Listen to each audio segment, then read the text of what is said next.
O que faz um folículo ser escolhido como dominante?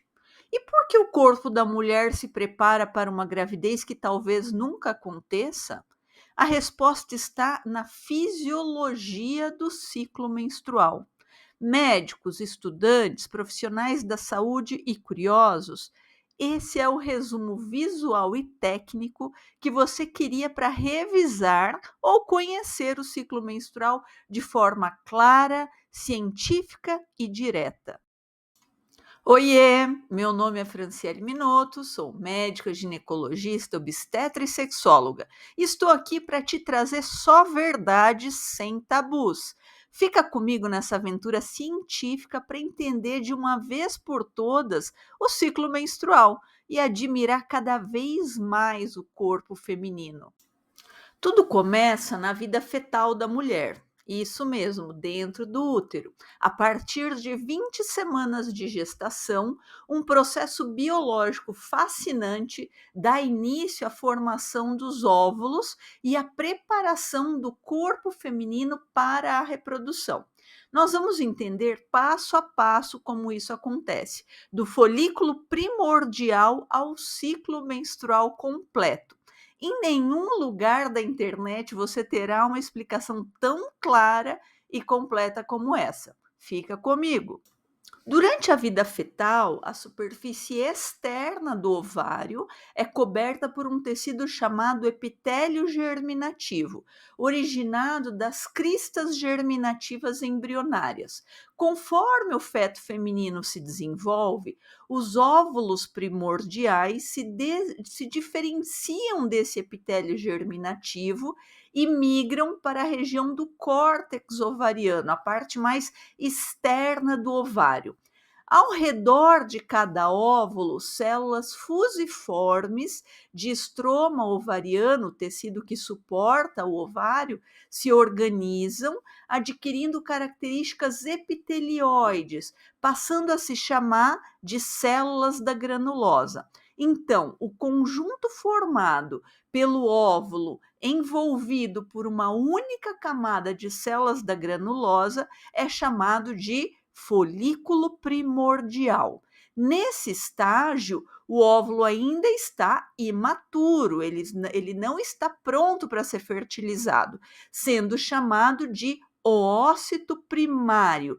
E ele ainda precisa completar duas divisões celulares, ou seja, ele está parado na prófase da divisão meiótica. Ai, que complicado.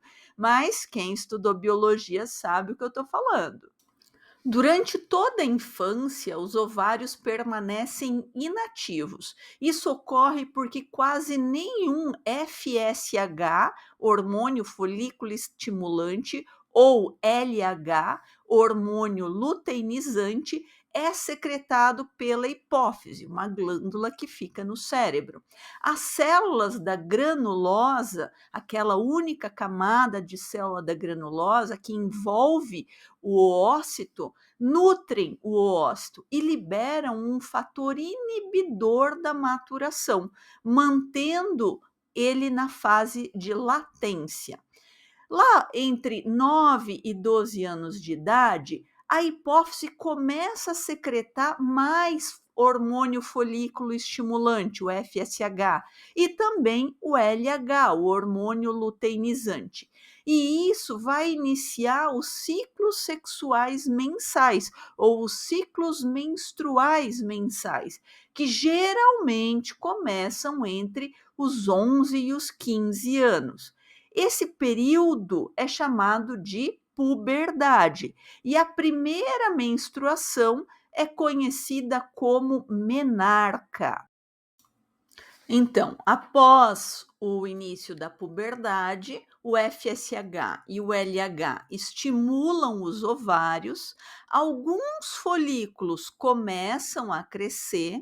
O primeiro estágio desse crescimento é o aumento do tamanho do oócito, que vai ficar com um diâmetro 2 a 3 vezes maior do que o folículo primordial. E em seguida vai ocorrer uma multiplicação das células da granulosa, formando então os folículos primários.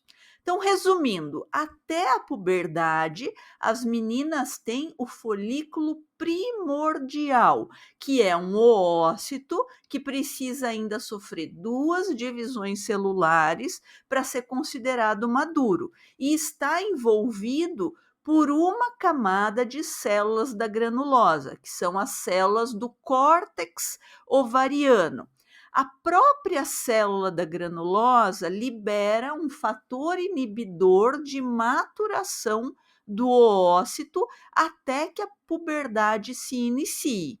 Na puberdade, a hipófise, que é aquela glândula do cérebro, começa a secretar o FSH e o LH, o que vai estimular o crescimento do oócito e a multiplicação das células da granulosa, formando os folículos primários. Então, para fixar, qual a diferença entre folículo primordial e folículo primário? Os folículos primários são maiores que os folículos primordiais, em média 2 a 3 vezes maiores, e são circundados por várias camadas de célula da granulosa. Simples assim. A cada ciclo menstrual, entre 6 e 12 folículos primários são recrutados para crescer sob o estímulo hormonal. O FSH vai induzir a proliferação acelerada das células da granulosa, formando múltiplas camadas celulares ao redor do oócito. Simultaneamente, células fusiformes do estroma ovariano, o estroma é aquilo que está mais lá dentro do ovário, vão formar uma nova estrutura ao redor da granulosa, que é a teca. Esse complexo celular das células da granulosa e da teca são fundamentais para a produção do estrogênio e da progesterona. Então, a teca, essa camada de células fusiformes que veio lá do estroma ovariano, ela se divide em duas camadas: a teca interna, que são células com aspecto epitelioide, então mais parecidas com as células da granulosa, e tem a capacidade de secretar hormônios sexuais esteroides, como o estrogênio e a progesterona. A teca externa, ela é rica em tecido conjuntivo vascularizado e ela forma a cápsula do folículo em desenvolvimento. Após a fase proliferativa inicial, as células da granulosa começam a secretar líquido folicular, que é rico em estrogênio.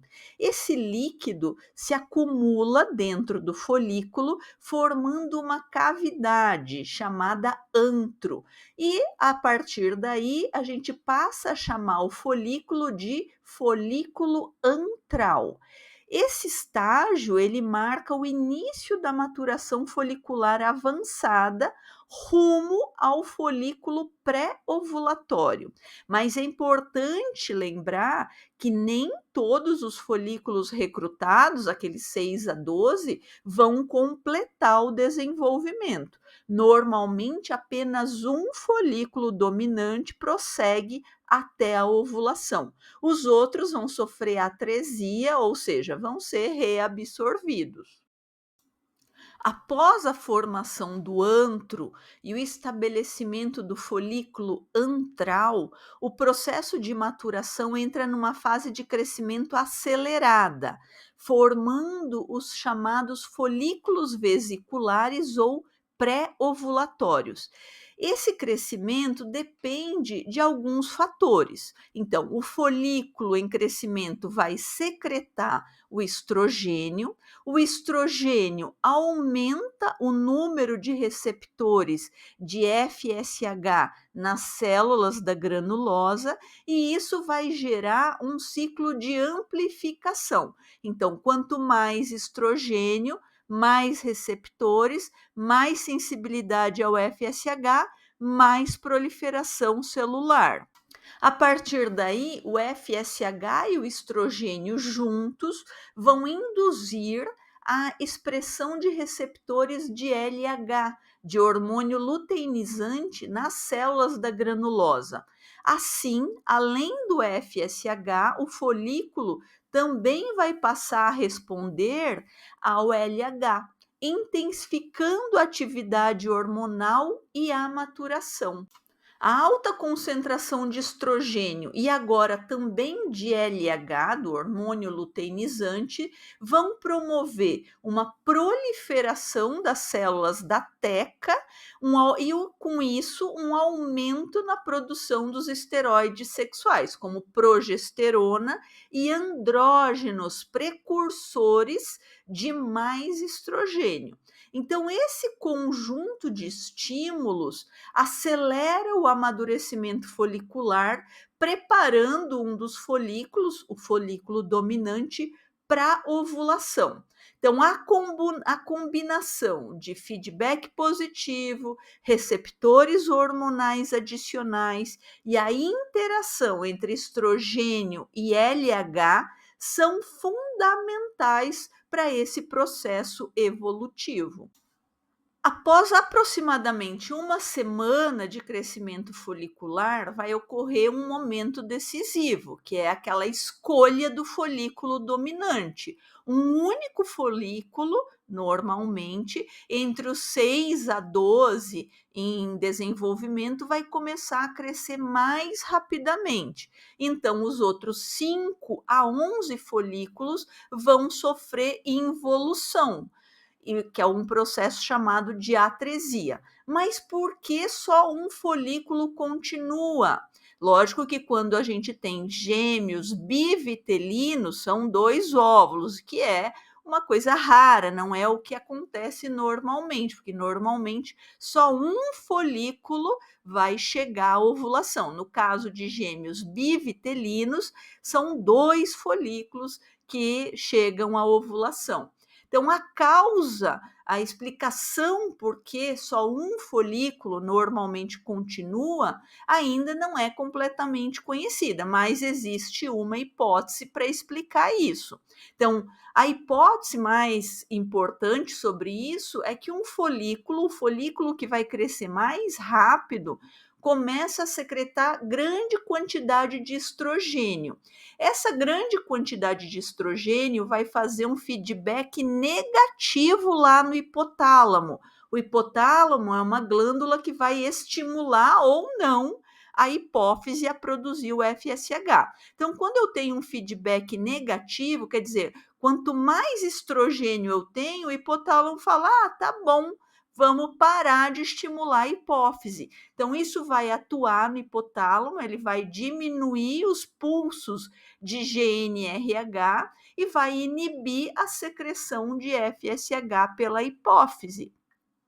Essa redução de estímulo, essa redução de FSH, vai reduzir o estímulo para os folículos menores, os que estão menos desenvolvidos, bloqueando o seu crescimento. Porque aquele que é o dominante, ele começou a fazer um feedback positivo interno.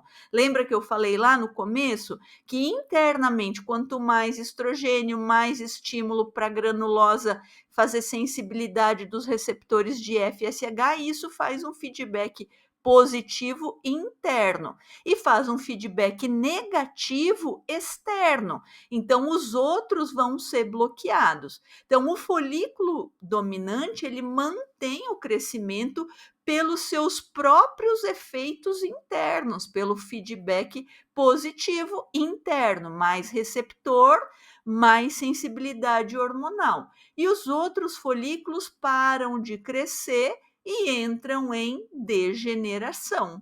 A moral da história é que a seleção natural, para saber que você é que ganhou essa seleção, aconteceu lá nos folículos e não lá nos espermatozoides. Então, o ciclo ovariano, ele inclui esse processo de seleção natural entre os folículos, no qual apenas o mais apto sobrevive, dominando a secreção hormonal e avançando para a ovulação. Ou seja, se você existe hoje, é porque o seu folículo venceu a corrida da evolução.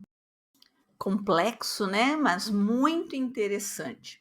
Então, na mulher, em média, os ciclos menstruais, eles são de 28 dias, né? O intervalo entre uma menstruação e outra é de 28 dias, e esse tempo de intervalo é o ciclo menstrual, onde tudo está acontecendo lá no ovário e no útero. Então, a ovulação ocorre, em média, numa mulher que tem um ciclo de 28 dias, por volta do 14º dia após o início da menstruação. Então, os eventos que vão anteceder a ovulação são: pouco antes da ovulação, o folículo dominante vai passar por mudanças rápidas. A parede externa do folículo vai inchar de forma acentuada, vai surgir uma área protuberante e afinada chamada de estigma, localizada na cápsula do folículo. O estigma vai se projetar como um bico, preparando o rompimento. E em questão de minutos, em cerca de 30 minutos, o líquido folicular começa a vazar pela área do estigma. E aproximadamente 2 minutos depois ocorre a ruptura total do estigma. E o que vai ser liberado? O líquido mais viscoso do centro do folículo é lançado para fora, carregando o óvulo, que já é o oócito secundário, pronto para a fecundação. Ele já sofreu aquelas 2 divisões celulares e já está pronto para a fecundação. E ele está envolto por uma massa de milhares de células da granulosa, chamada coroa radiada. Então, a coroa radiada vai proteger e sustentar o óvulo nas fases iniciais, inclusive durante o trajeto dele pela trompa de Falópio, esperando a fecundação. A ovulação vai marcar o fim da fase folicular e o início da fase lútea do ciclo menstrual. É importante pontuar que a ovulação não ocorre espontaneamente apenas pelo crescimento folicular. Ela depende de um pico hormonal do LH, do hormônio luteinizante. O pico do LH é o gatilho para a ovulação. Cerca de 2 dias antes da ovulação, há um aumento súbito na secreção de LH pela hipófise anterior. Esse aumento vai atingir de 6 a 10 vezes o valor basal, com um pico máximo cerca de 16 horas antes da ovulação. O FSH, o hormônio folículo estimulante, também se eleva, mas de uma forma mais modesta, de 2 a 3 vezes. Então, essa ação sinérgica do LH mais o FSH vão promover as alterações finais antes da ovulação. Então, o LH e o FSH vão agir juntos para dilatar rapidamente o folículo. O LH vai promover uma mudança funcional nas células do folículo. As células da granulosa e da teca vão passar a produzir progesterona, elas vão se transformar em células produtoras de progesterona. Esse ambiente hormonal vai ser ideal para a ovulação. Então, o crescimento folicular acelerado, o estrogênio com leve queda após essa fase de excesso, o início da secreção da progesterona e o pico pré-ovulatório de LH. São as 4 coisas importantes para acontecer, para ocorrer a ovulação. E Friso, sem o pico do LH, mesmo com FSH presente, o folículo não rompe. Você notou que eu estou há quase 20 minutos falando de ciclo, folículo, hormônio e só cheguei até o período ovulatório? Pois é, para esse vídeo não ficar mais gigante do que ele está, eu vou dividir essa aula em duas. Então, a parte 2 eu vou falar da ovulação até a menstruação e depois a gente fala sobre quando ocorre a fecundação. Espero que você tenha gostado, que você tenha usado, que você possa usar essa informação para entender melhor o seu corpo ou entender melhor as mulheres que vivem ao seu redor. Eu fico por aqui, um grande beijo, até o próximo vídeo. Não esqueça de dar um like, compartilhar e se inscrever no canal para mais vídeos como esse. Um grande beijo, até o próximo vídeo.